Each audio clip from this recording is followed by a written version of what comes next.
দেশ আগে হাসিনা থাকতেই ভালো ছিল, এখন মনে চায় দিল্লি যাইয়া হাসিনার পায়ে ধরে তাকে দেশে নিয়ে আসি। এমন একটা কথাই বলেছেন দেশের সাধারণ জনগণ, যিনি হয়তো ঢাকা শহরে রিক্সা চালান।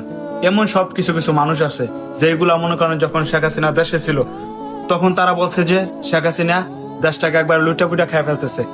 আর এদের কারণেই মনে করেন দেশে ঘন ঘন সমাবেশ হয়েছে। মানে ক্ষমতায় যে আসুক না কেন, একটা না একটা সমস্যা থাকবেই। আসলে আমাকে আছুতা জনগণের জন্য শেখ হাসিনা ঠিক ছিল। যত মনে করেন ক্ষতি করছে আর যত দুর্নীতি করছে, কিন্তু দেশের উন্নতি করছে।